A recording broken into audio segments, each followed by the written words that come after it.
Personality. The Spaniards are friendly, kind, and very active. They like to live with friends to drink, enjoy good weather, good food, and parties.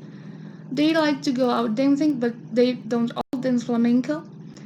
They like traditional Spanish food, but they don't eat paella every day.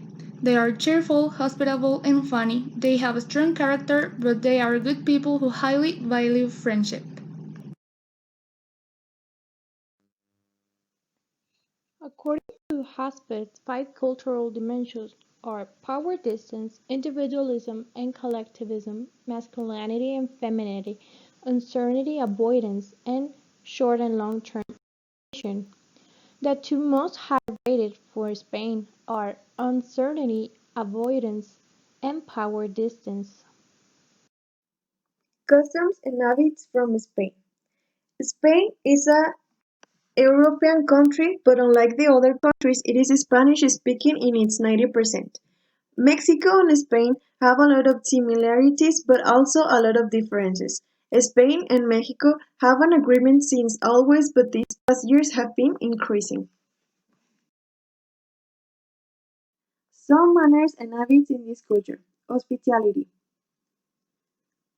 A key feature of good manners in Spain is the treatment of guests in the country, a quality which they share with their Italian counterparts.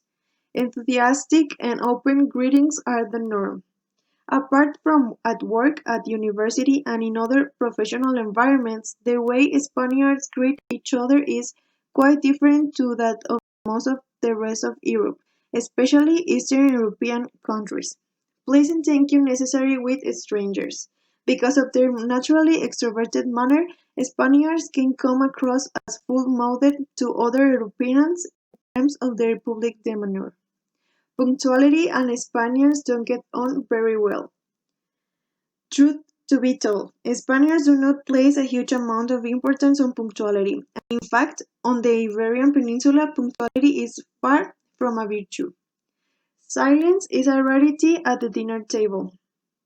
Leaving the etiquette norms that rule over the dinner table in every culture aside, Spanish manners during meal times are a tad different to the rest of Europe.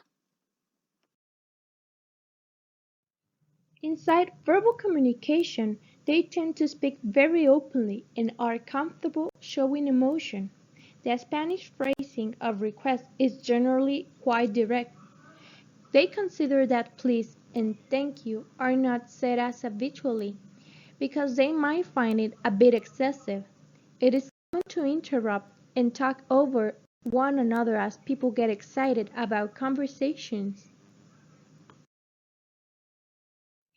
Inside nonverbal communication is the personal space, which they generally keep about half a meter of personal space from one another.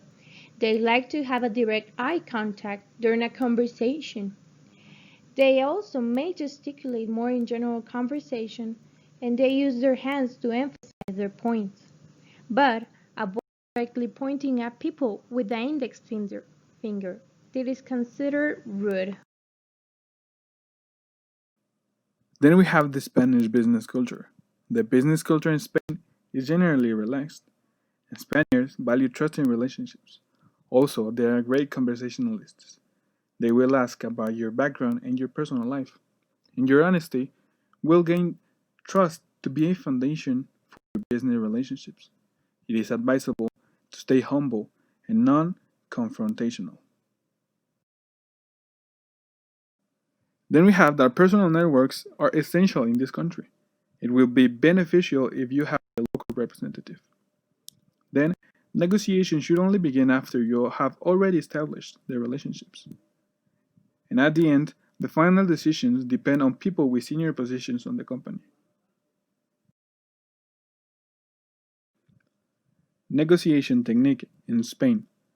The best negotiation technique that can be applied in Spain is the cooperative negotiation technique, since Spaniards are very flexible, relaxed, and they value trusting relationships. So, this technique is based on a win win principle that can result in a great deal for both parties. Personality. The perfect words to describe Japanese people are surprisingly positive. They are polite, punctual, kind, hardworking, respectful, shy, intelligent, formal, and clean. People in Japan are focused, whether it is staying in school extra hours practicing sports or working extra hours at their jobs. Japanese people seem to find a goal and really stick with it. As we mentioned earlier, Hazfed has five cultural dimensions, and the two most high rated for developing countries like Japan are masculinity and austerity avoidance.